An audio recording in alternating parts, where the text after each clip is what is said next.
Dear students, welcome to my class room. ఈరోజు మనం వర్గమూలాలు ఘనమూలాలు 6వ అధ్యాయాన్ని ప్రారంభించుకుందాం. వర్గమూలాలు ఘనమూలాలు ఈ అధ్యాయము చాలా చాలా చాలా ముఖ్యమైన అధ్యాయం అండి.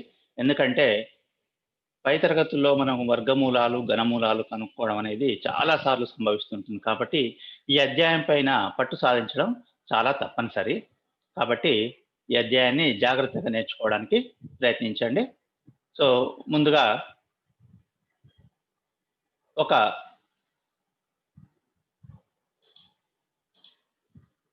తరగతిలోని విద్యార్థులను చతురస్రాకార వరుసలలో అమర్చాలి అనుకున్నారు. ఏ విధంగా అమర్చాలి? చతురస్రాకార వరుసలలో అమర్చాలి. చతురస్రాకార వరుసలు అంటే ఏంటి మరి? అంటే అడ్డు వరుసల సంఖ్య నిలువు వరుసల సంఖ్య సమానంగా ఉండేటట్లు అమర్చాలి. మరి ఏ విధంగా అమర్చవచ్చో ఒకసారి చూద్దాం. మొదట చూడండి, ఇక్కడ ఒక్క అడ్డు వరుస ఒక్క నిలువు వరుస, ఒకే ఒక అడ్డు వరుస ఒకే ఒక్క నిలువు వరుస కనబడుతుంది కదా. సో ఇది ఒక అమరిక. ఆ తర్వాత ఇంకొక రకమైన అమరిక చూడండి, రెండు అడ్డు వరుసలు రెండు నిలువు వరుసలు, తర్వాత మూడు అడ్డు వరుసలు మూడు నిలువు వరుసలు, ఆ తర్వాత నాలుగు అడ్డు వరుసలు నాలుగు నిలువు వరుసలు, ఇంకా అదే విధంగా ఐదు అడ్డు వరుసలు ఐదు నిలువు వరుసలు.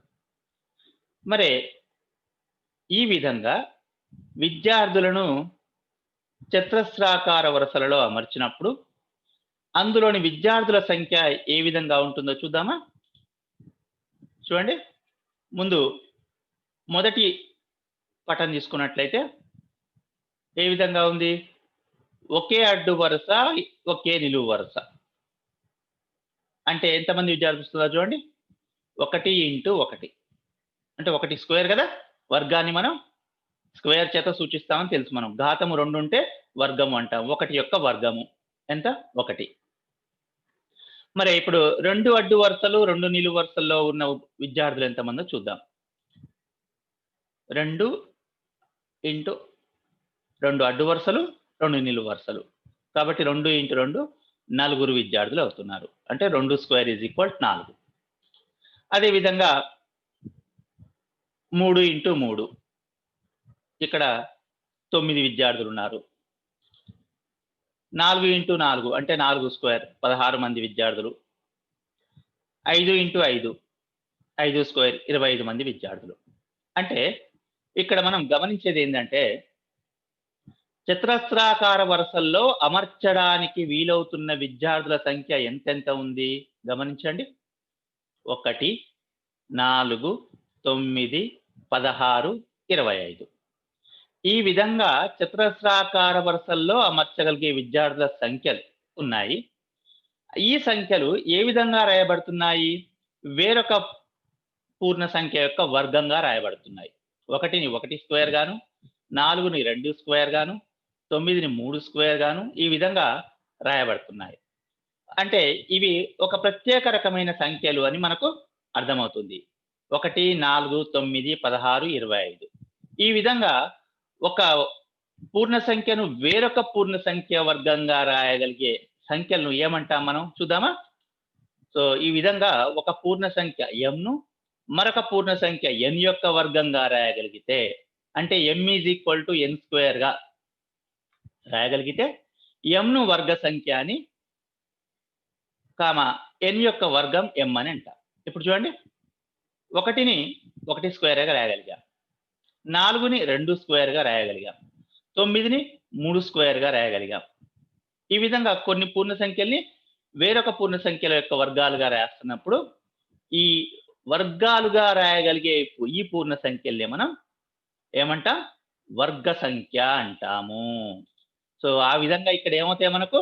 1, 4, 9, 16, 25 మొదలగునవి వర్గ సంఖ్యలు అవుతాయి. మరి వర్గ సంఖ్య మనం ఖచ్చిత వర్గము అనే మాట కూడా వినున్నాం. మరి వర్గ సంఖ్యకు ఖచ్చిత వర్గానికి తేడా ఏంటనేది చూద్దాం. ముందు వర్గ సంఖ్య ఏంది? ఇప్పుడు చెప్పుకున్నట్టు ఒక పూర్ణ సంఖ్యను మరి ఒక పూర్ణ సంఖ్య యొక్క వర్గంగా రాయగలిగితే మొదటి సంఖ్యను వర్గ సంఖ్య అంటారని అనుకున్నాము. ఉదాహరణకి ఏంది? ఇక్కడ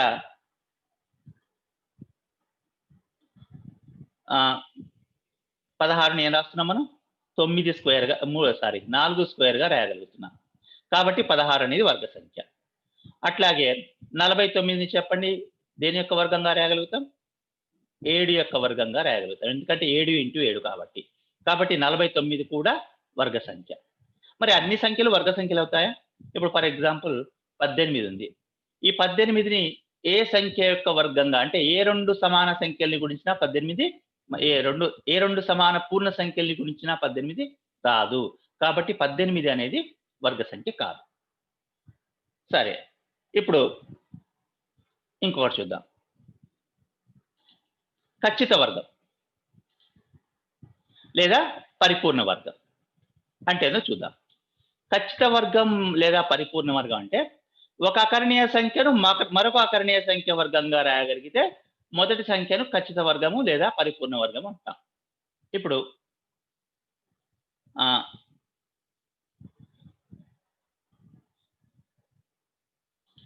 ఉదాహరణకు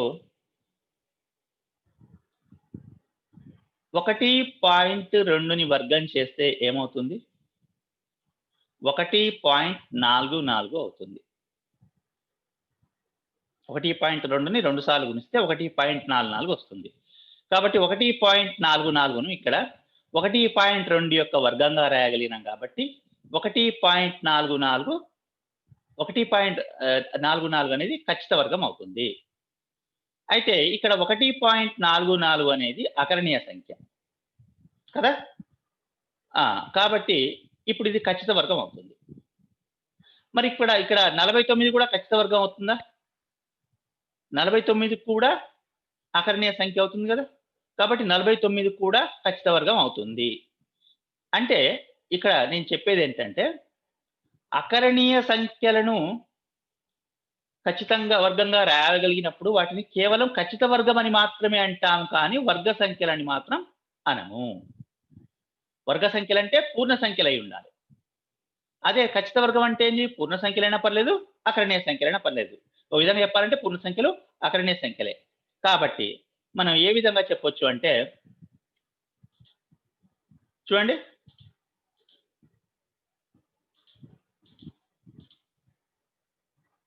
పూర్ణ సంఖ్యలన్నీ అకరణీయ సంఖ్యలే. కావున వర్గ సంఖ్యలన్నీ ఖచ్చిత వర్గాలు అవుతాయి, కానీ ఖచ్చిత వర్గాలన్నీ వర్గ సంఖ్యలు కావు. ఎందుకు? ఇప్పుడు పూర్ణ సంఖ్యలన్నీ అకరణీయ సంఖ్యలే కాబట్టి పూర్ణ సంఖ్యల్లో వర్గ సంఖ్యలు తీసుకుంటే అవి అకరణీయ సంఖ్యలు కూడా అవుతాయి కాబట్టి ఖచ్చిత వర్గాలు అవుతాయి. కానీ అకరణీయ సంఖ్యలన్నీ పూర్ణ సంఖ్యలు కావు కదా, కాబట్టి పరిపూర్ణ వర్గాలన్నీ వర్గ సంఖ్యలు కావు. ఉదాహరణకి ఇప్పుడు మనం చెప్పుకున్నట్లు 1.44 అనేది ఖచ్చిత వర్గం అవుతుంది, కానీ వర్గ సంఖ్య కాదు. 49 ఉంది, అది ఖచ్చిత వర్గం అవుతుంది, వర్గ సంఖ్య కూడా అవుతుంది. సో ఇది. సో ఇప్పుడు మనం మరి 1 నుండి 100 వరకు ఎన్ని వర్గ సంఖ్యలు ఉన్నాయో చూద్దాం. ఏంటి? 1 నుండి 100 వర్గ సంఖ్యలు. సో ముందు 1 నుండి 100 వరకు పూర్ణ సంఖ్యలు రాసుకుందామా? 1 నుండి 100 వరకు టేబుల్ ఉంది మనకు. ఇందులో ఇప్పుడు వర్గ సంఖ్యలు ఏంటో చూద్దాం. చూడండి, ఎరుపు రంగులో వస్తున్నవన్నీ కూడా మనకి ఏంటివి? వర్గ సంఖ్యలు. ఇప్పుడు 1 ఉంది, ఇది 1 ఇంటూ 1గా రాయొచ్చు. 4ని 2 ఇంటూ 2గా, 9 3 ఇంటూ 3, 16 4 ఇంటూ 4, 25 అనేది 5 ఇంటూ 5, 36 అనేది 6 ఇంటూ 6, 49 అనేది 7 ఇంటూ 7, 64 అనేది 8 ఇంటూ 8, 81 అనేది 9 ఇంటూ 9, 100 అనేది 10 ఇంటూ 10. కాబట్టి ఈ ఎర్రగళ్ళలో ఉన్న సంఖ్యలు ఏమవుతాయి? 1 నుండి 100 వరకు గల వర్గ సంఖ్యలు అవుతాయి. మిగిలినవి వర్గ సంఖ్యలు కావు. ఎందుకంటే వాటిని 2 సమాన లబ్ధాల మొత్తంగా 2 సమాన కారణాంకాల లబ్ధంగా రాయలేము. కాబట్టి మిగిలినవన్నీ కూడా వర్గ సంఖ్యలు కాని సంఖ్యలు. ఓకే. మరి ఇప్పుడు వీటి నుంచి మనం సపరేట్ చేసి చూద్దాం. ఈ పట్టిక నుండి పక్క తీసుకొచ్చి చూద్దాం. చూడండి పట్టిక ఉంది కదా, ఈ పట్టిక నుండి కేవలం వర్గ సంఖ్యలు బయటికి తీసుకుందామా? చూడండి 1 4 9 16 25 36 49 64 81 100. సో పక్క తీసుకొచ్చాం. మిగతా వాటిని కూడా బయటికి తీసుకొచ్చి వీటి పక్కన అమర్దామా? చూడండి మిగతా అన్నీ కూడా బయటకు వచ్చేసాయి. ఇప్పుడు మనం ప్రతి 2 వర్గ సంఖ్యల మధ్య అంటే 1 4 ఉంది, 1 4 మధ్య ఎన్ని పూర్ణ సంఖ్యలు ఉన్నాయి? 2 ఉన్నాయి. మళ్ళీ 4 9 మధ్య అంటే 2 యొక్క వర్గము 3 యొక్క వర్గాల మధ్య ఎన్ని పూర్ణ సంఖ్యలు ఉన్నాయి? 4 ఉన్నాయి. ఆ విధంగా లెక్కించి చూద్దామా? చూడండి ఇప్పుడు 1కి 4కి మధ్య 2, 4కి 9కి మధ్య 4, 9కి 16కు మధ్య ఎన్ని ఉన్నాయి? 6, 16కి 25కి మధ్య 8. అంటే ప్రతిసారి 2 2 పెరుగుతూ పోతున్నాయి కదా, ఈ విధంగా ఉన్నాయి. సో లెక్కించి ఎన్ని ఉన్నాయో రాద్దాం. చూడండి 1కి 4కి మధ్య 2, 4కి 9కి మధ్య 4, 9కి 16కి మధ్య 6 కనబడుతున్నాయి కదా.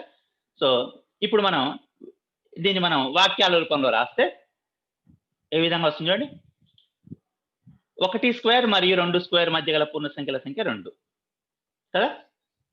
మరి 2 స్క్వేర్ మరియు 3 స్క్వేర్ మధ్య గల పూర్ణ సంఖ్యల సంఖ్య 4. అయితే ఈ పూర్ణ సంఖ్యలు ఈ మధ్యలో ఉన్న పూర్ణ సంఖ్యలు వర్గ సంఖ్యలు కావు కదా. 2 స్క్వేర్ అంటే 4, 3 స్క్వేర్ అంటే 9. 4 9ల మధ్య అనే బదులు నేనేమంటున్నాను? 2 స్క్వేర్ మరియు 3 స్క్వేర్ల మధ్య గల పూర్ణ సంఖ్యల సంఖ్య 4. ఆ విధంగా ప్రతి 2 వర్గ సంఖ్యల మధ్య ఎన్నెన్ని పూర్ణ సంఖ్యలు ఉన్నాయో రాసాము. చివరికి 9 స్క్వేర్ 10 స్క్వేర్ మధ్య గల పూర్ణ సంఖ్యల సంఖ్య 18. ఇప్పుడు మీరు ఈ క్రమాన్ని మీరు ఒకసారి గమనించండి. 3 స్క్వేర్ మరియు 4 స్క్వేర్ మధ్య అన్నప్పుడు 6 వచ్చింది, అంటే 3కి రెట్టింపు 6. 4 స్క్వేర్ 5 స్క్వేర్ మధ్య అన్నప్పుడు 4కి రెట్టింపు 8. 8 స్క్వేర్ 9 స్క్వేర్ అన్నప్పుడు 8కి రెట్టింపు 16 ఉన్నాయి. అదేవిధంగా 9 స్క్వేర్ మరియు 10 స్క్వేర్ అన్నప్పుడు 9కి రెట్టింపు 18 ఉన్నాయి. మరి ఈ విధంగా ఈ క్రమాన్ని సాధారణీకరిస్తే మనకు ఒక సూత్రం వస్తుంది. ఆ సూత్రం ఏం చూడండి. n స్క్వేర్ మరియు n+1 హోల్ స్క్వేర్ల మధ్య గల వర్గ సంఖ్యలు కాని పూర్ణ సంఖ్యల సంఖ్య 2n కదా. ఇప్పుడు 8 స్క్వేర్ 9 స్క్వేర్ అన్నాం. ఎన్ని ఉన్నాయి? 8కి డబుల్ 16. అట్లాగే ఇక్కడ nకి డబుల్ 2n. కాబట్టి n స్క్వేర్ మరియు n+1 హోల్ స్క్వేర్ల మధ్య గల వర్గ సంఖ్యలు కాని పూర్ణ సంఖ్యల సంఖ్య 2n ఉంటుంది. ఇది మీరు గుర్తుంచుకోవాల్సిన విషయము. అభ్యాసంలో చేసేటప్పుడు మనకు మళ్ళీ గుర్తుకు తెచ్చుకుందాం.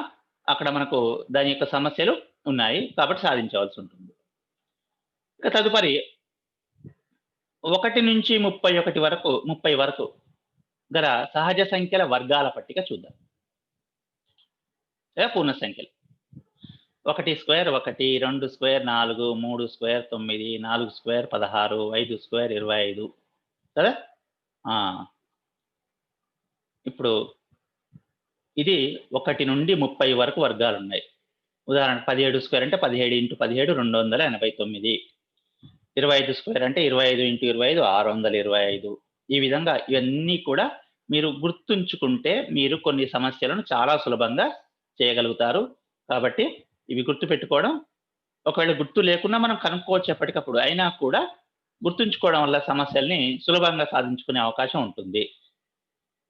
ఓకే, అయితే ఇక్కడ మీరు ఒక విషయం గమనించండి. సరి సంఖ్యల యొక్క వర్గాలు సరి సంఖ్యలే అవుతున్నాయి కదా. 2 స్క్వేర్ అంటే 4, 4 స్క్వేర్ అంటే 16, 6 సరి సంఖ్య, దాని వర్గం 36 సరి సంఖ్య. 12 సరి సంఖ్య, 12 యొక్క వర్గం 144 కూడా సరి సంఖ్య. 18 సరి సంఖ్య, 18 యొక్క వర్గం 324 సరి సంఖ్య. కాబట్టి సరి సంఖ్యల యొక్క వర్గాలు సరి సంఖ్యలే అవుతున్నాయి. మరి బేస్ సంఖ్యలకు చూడండి అదే విధంగా అవుతున్నా. బేస్ సంఖ్యల వర్గాలు బేస్ సంఖ్యలు అవుతున్నాయా చూడండి. అవుతున్నాయి కదా. 13 యొక్క వర్గము 169 బేస్ సంఖ్య వర్గము బేస్ సంఖ్య.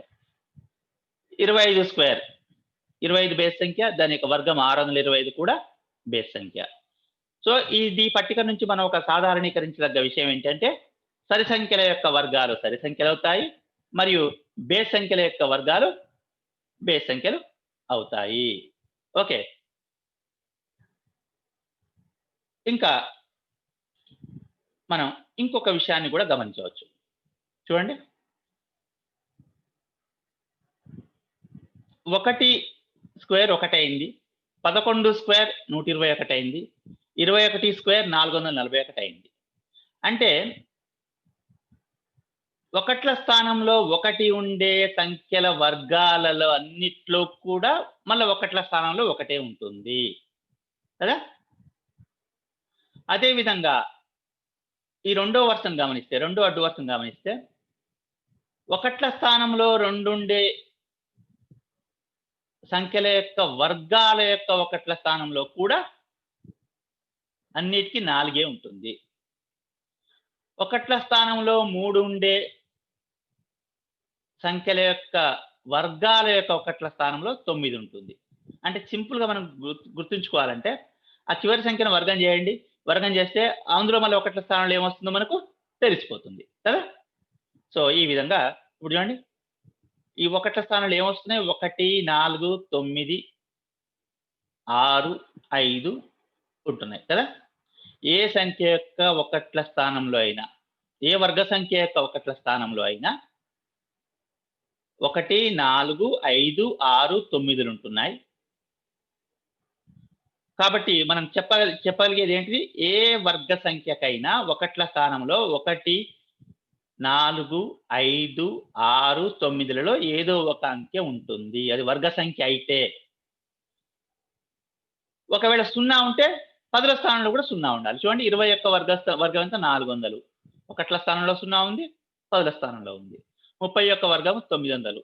ఒకట్ల స్థానంలో 0 ఉంది, 10ల స్థానంలో 0 ఉంది. అంటే దీన్ని బట్టి మనం ఏం చెప్పొచ్చు, ఏ వర్గ సంఖ్యకైనా ఒకట్ల స్థానంలో 1, 4, 5, 6, 9లు మాత్రమే ఉంటాయి. ఒకవేళ ఒకట్ల స్థానంలో 0 ఉంటే 10ల స్థానంలో కూడా 0 ఉంటుంది వర్గ సంఖ్య అయినప్పుడు. మరి అంటే దీన్ని బట్టి ఇంకో విధంగా మనం ఏం చెప్పొచ్చు, మిగిలిన సంఖ్యలు ఏంటి, 2,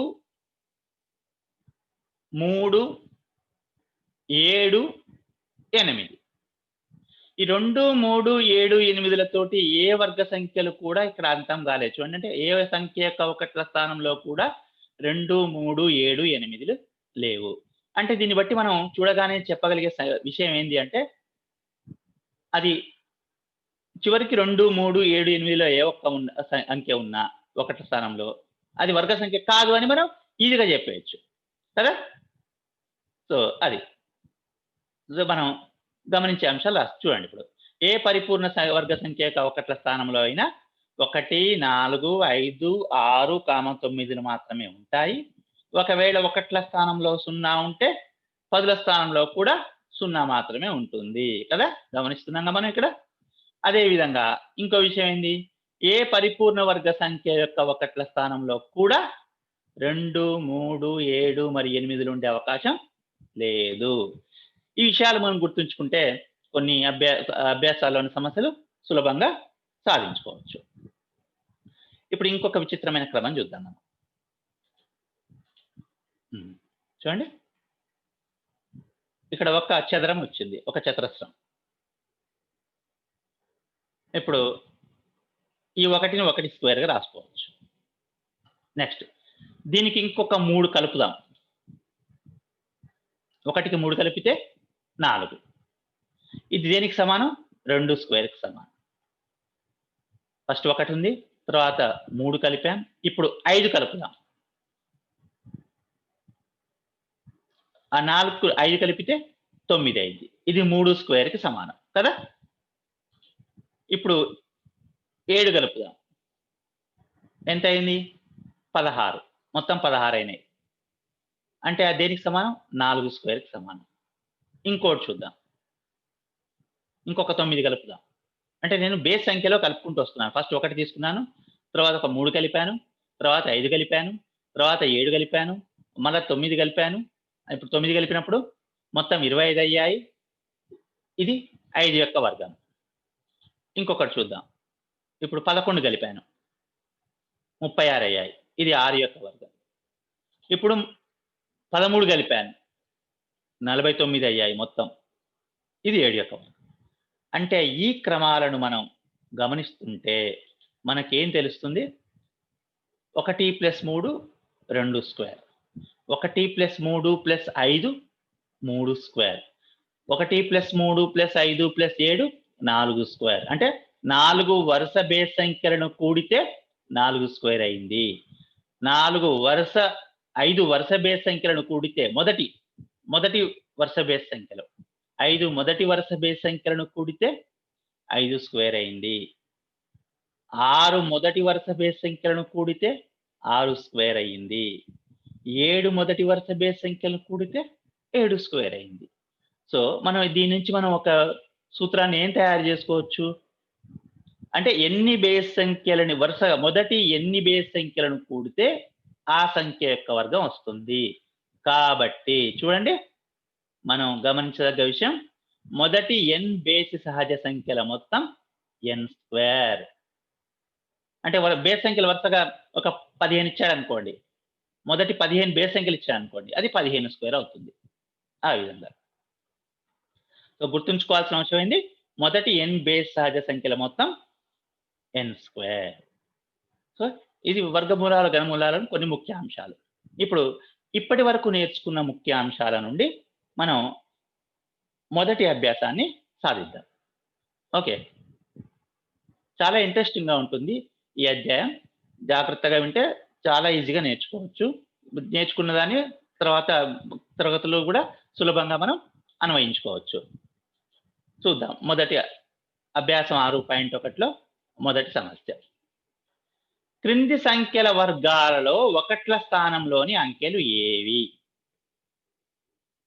ఒకట్ల స్థానంలోని అంకెలు ఏవో తెలుసుకోవాలంటే ఇందాక నేను 1 నుంచి 30 వరకు సహజ సంఖ్యల వర్గాల పట్టిక ఇచ్చాను కదా. ఒకసారి ఆ పట్టికను మనం దగ్గర పెట్టుకుంటే ఈ సమస్యని సులభంగా చేయొచ్చు. కాబట్టి పట్టిక రాసుకుందామా?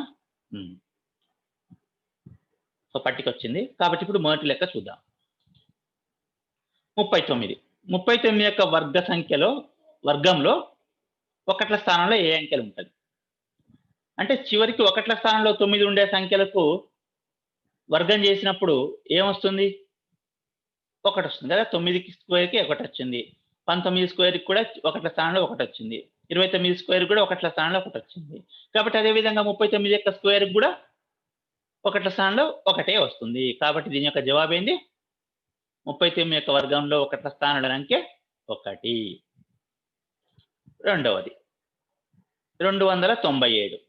అంటే ఒకట్ల స్థానంలో 7 ఉంటే ఏమొస్తుందో పట్టిక చూసి చెప్పండి. ఒకట్ల స్థానంలో 7 ఉంటే దాని యొక్క వర్గంలో ఒకట్ల స్థానంలో ఏముంటుంది? చూడండి, 7 స్క్వేర్, 17 స్క్వేర్, 27 స్క్వేర్ల యొక్క ఒకట్ల స్థానంలో 7 ఉంది. వర్గం చేసినప్పుడు ఒకట్ల స్థానంలో 9 వస్తుంది. కాబట్టి ఈ 297కు కూడా వర్గం చేస్తే ఒకట్ల స్థానంలో 9 వస్తుంది. లేకపోతే సింపుల్ గా మనం చివరి అంకెను గుణించుకోండి. 7 7లో 49. అంటే ఒకట్ల స్థానంలో ఏమొస్తుంది? 9 వస్తుంది. ఆ విధంగా గుర్తుపెట్టుకోవచ్చు. 9. నెక్స్ట్ మూడవది 5125. చివరి సంఖ్యను గుణించుకోండి 5ని. 5 5లో 25. అంటే ఒకట్ల స్థానంలో ఏమొస్తుంది? 5 వస్తుంది. కాబట్టి మనం తీసుకున్న మొత్తం సంఖ్యకు కూడా వర్గం చేస్తే ఒకట్ల స్థానంలో 5 వస్తుంది. మన పట్టిక ద్వారా కూడా చూడండి, 5 స్క్వేర్, 15 స్క్వేర్, 25 స్క్వేర్లలో ఒకట్ల స్థానంలో ఏమొచ్చింది? 5 వచ్చింది. కాబట్టి ఒకట్ల స్థానంలో 5 ఉంటే దాని వర్గ సంఖ్య యొక్క ఒకట్ల స్థానంలో కూడా 5 ఉంటుంది కదా. ఓకే, సో తర్వాత క్వశ్చన్కి ఏంటో చూద్దామా? మీరు చెప్పండి కదా. ఏమొస్తుంది? 6 ఉంది కాబట్టి 6 36. అంటే వర్గం యొక్క ఒకట్ల స్థానంలో కూడా 6 వస్తుంది. అదేవిధంగా 5 చూడండి, 8742. చివరికి 2 ఉంటే 2 × 2 ఎంత? 4. కాబట్టి వర్గం యొక్క ఒకట్ల స్థానంలో 4 వస్తుంది. ఓకే, ఇది ఒకటో సమస్య. రెండో సమస్య చూద్దాం. క్రింది సంఖ్యలలో పరిపూర్ణ వర్గాలు ఏవి అన్నాడు. సో పట్టిక ఉంటే మన పరిపూర్ణ వర్గాలు కనుక్కోవడం ఈజీ అవుతుంది కదా. చూద్దాం. మొదటి 121 పట్టికలో ఉందా? ఉంది కదా. 121 ఇక్కడ కనబడుతుంది చూడండి. 121ని 11 స్క్వేర్గా రాయగలం. కాబట్టి 121 అనేది పరిపూర్ణ వర్గం. కాబట్టి చూడండి 121 పరిపూర్ణ వర్గం. ఆ తర్వాత ఏంటి? 136 పట్టికలో 136 ఉందా? 136ను దేనికైనా వర్గంగా రాయగలిగామా? లేదు. 121 తర్వాత 144ను మాత్రమే రాయగలిగాం. కాబట్టి 136 అనేది పరిపూర్ణ వర్గం కాదు. ఆ తర్వాత 256 దేనికైనా వర్గంగా రాయగలిగామా?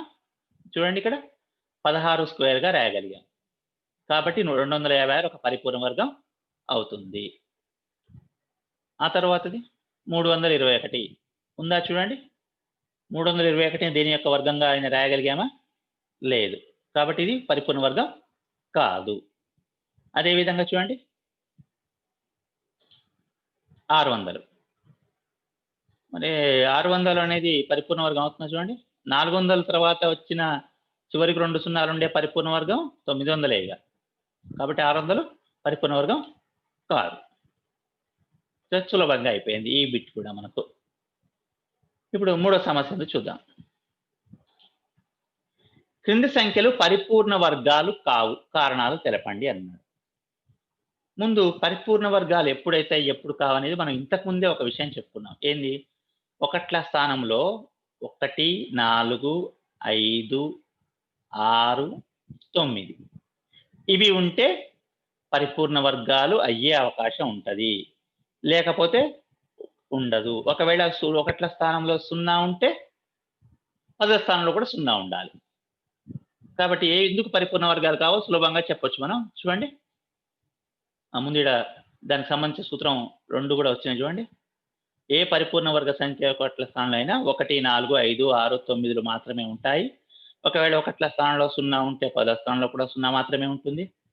అదేవిధంగా ఏ పరిపూర్ణ వర్గ సంఖ్య ఒకట్ల స్థలంలో కూడా 2, 3, 7 మరియు 8 ఉండే అవకాశం లేదు. కాబట్టి చూడండి 257. కాబట్టి దీనికి ఇది పరిపూర్ణ వర్గం ఎందుకు కాదని చెప్పొచ్చు మనం. ఎందుకంటే ఒకట్ల స్థానంలో 7 ఉంటే అది పరిపూర్ణ వర్గం అయ్యే అవకాశం లేదు.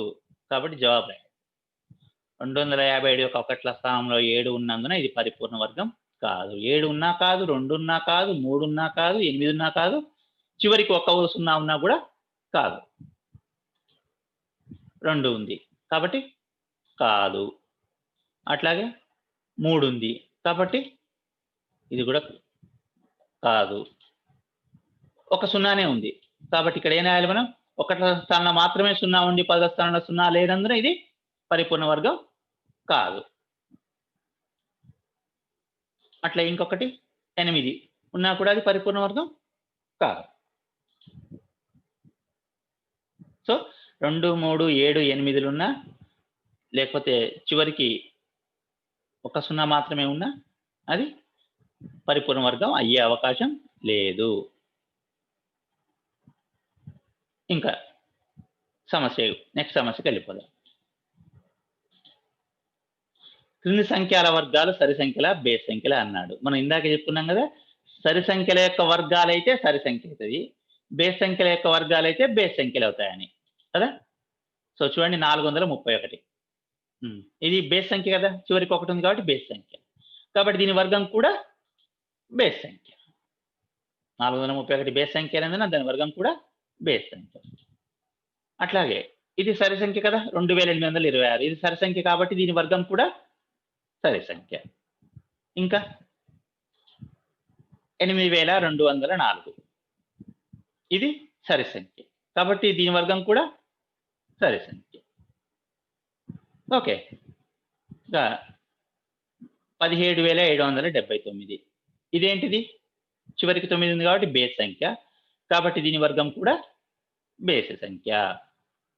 ఇంకా 99998 అది ఎంత పెద్ద సంఖ్య అయినా కానివ్వండి, అది సరి సంఖ్య బేస్ సంఖ్య నిర్ణయించగలిగితే అది దాని వర్గం కూడా సరి సంఖ్య బేసి సంఖ్య మనం సులభంగా చెప్పేయచ్చు. కాబట్టి ఇది సరి సంఖ్య కాబట్టి దీని వర్గం కూడా సరి సంఖ్య. నెక్స్ట్ బిట్కి వెళ్ళిపోదాం. క్రింది సంఖ్యల వర్గాల మధ్య ఎన్ని పూర్ణ సంఖ్యలు ఉంటాయి? సో దీనికి మనం సూత్రం గుర్తుకు తెచ్చుకోవాలి కదా. ఏంటి? n² మరియు n+1 హోల్ స్క్వేర్ల మధ్య గల వర్గ సంఖ్యలు కాని పూర్ణ సంఖ్యల సంఖ్య 2n. అంటే చెప్పుకున్నాం కదా, 7² 8² అన్నప్పుడు 7కు డబల్ 14 అట్లా. సో కాబట్టి చూద్దామా, 25 ఈ వర్గము 26 వర్గాల మధ్య ఎన్ని పూర్ణ సంఖ్యలు ఉంటాయి అంటే ఇందులో ముందు 25 కదా, 25కు డబల్ అంటే ఎంత? 50. సో 25 మరియు 26ల వర్గాల మధ్య గల పూర్ణ సంఖ్యల సంఖ్య 2 25లు 50. అట్లాగే 56 57 అయితే 2 × 56 కదా. చూడండి, 2 × 56 112. ఈజీగా చెప్పేయచ్చు ఆన్సర్. మనం ఏ పట్టికలో రాయాల్సిన అవసరం లేకుండానే ఎన్ని 2 వరుస వర్గా సంఖ్యల మధ్య ఎన్ని పూర్ణ సంఖ్యలు ఉంటాయి అనేది ఈజీగా చెప్పవచ్చు. 107 108 అంటే 107కు రెట్టింపు 214. చాలా సులభంగా ఉన్నాయి కదా. సో అంశాలను, ముఖ్యాంశాలను చక్కగా అర్థం చేసుకొని గుర్తు పెట్టుకుంటే సమస్యల్ని సాధించడం చాలా సులభం. ఇక నెక్స్ట్ బిట్కి వెళ్ళిపోదాం. కూడకుండానే కింది వాటి మొత్తాన్ని కనుగొనండి అన్నాడు. ఏందో చూద్దాం అసలు అది.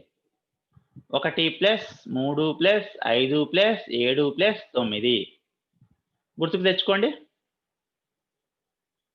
ఏంటిది? మొదటి n బేసిస్ సహజ సంఖ్యల మొత్తము n² అని. ఇప్పుడు ఇవి మొదటి 5 బేసి సహజ సంఖ్యలు కాబట్టి ఏంటి, వీటి యొక్క మొత్తం ఎంత కూడకుండా? ఇవి మొదటి 5 బేసి సహజ సంఖ్యలు కాబట్టి వీటి మొత్తం 5² కదా. దీనికి సంబంధించిన సూత్రం చూడండి, మొదటి n బేసి సహజ సంఖ్యల మొత్తం n². ఆ విధంగా ఇవి మొదటి 5 బేసి సహజ సంఖ్యలు కాబట్టి వీటి మొత్తం 5² అంటే ఎంత? 5 5ల 25. ఆన్సర్ రాశాను, దానికి కారణం రాస్తున్నాను చూడండి. మొదటి 5 బేసి సహజ సంఖ్యల మొత్తం 5² 25. రెండో సమస్య. 1 + 3 + 5 + అట్లా 17 వరకు ఇచ్చాడు. ఇవి ఎన్ని బేసి సంఖ్యలుగా లెక్కించండి. 1 2 3 4 5 6 7 8 9. మరి ఇట్లా ఎక్కువ ఉన్నప్పుడు ఇబ్బంది, లెక్క పెట్టడం ఇబ్బంది అనుకుంటే చివరి బేస్ సంఖ్యను ఒకటి కలిపి సగం చేయండి. ఎన్ని బేస్ సంఖ్యలు ఉన్నాయో తెలుస్తుంది. ఇప్పుడు 17కి 1 కలిపితే 18. 18లో సగం 9 అంటే ఇక్కడ 9 బేస్ సంఖ్యలు ఉన్నాయి కదా. మరి 9 బేస్ సంఖ్యల మొత్తం కాబట్టి ఏమవుతుంది? అది 9² అవుతుంది. అంటే 9 × 9 81. కారణం చూడండి, మొదటి 9 బేసి సహజ సంఖ్యల మొత్తం కాబట్టి ఇది 9² అంటే 81. సో అదేవిధంగా తర్వాతది 25 వరకు ఇచ్చాడు. 1 2 3 ఇట్లా ఎన్ని ఉన్నాయి లెక్క పెట్టే బదులు చెప్పాను కదా, 25 ఒకటి కలిపితే 26, అందులో సగం 13. అంటే ఈ 13 బేస్ సంఖ్యలు ఉన్నాయి వరుసగా. కాబట్టి దీని యొక్క వర్గం, దీని యొక్క మొత్తం ఎంత అవుతుంది? 13 బేస్ సంఖ్యల మొత్తం కాబట్టి 13² అంటే 13 × 13 169. సో దీని కారణం చూడండి, మొదటి 13 బేస్ సహజ సంఖ్యల మొత్తం 13² అంటే 169. సో ఇది 1వ అభ్యాసం. చాలా ఈజీ అధ్యాయం, చాలా ఇంట్రెస్టింగ్ కూడా ఉంటుంది. కాకపోతే మీరు మనసు పెట్టి నేర్చుకోవాలి అంతే. సో ఇంతటితోటి ఈరోజు క్లాస్ను ముగిస్తున్నాను.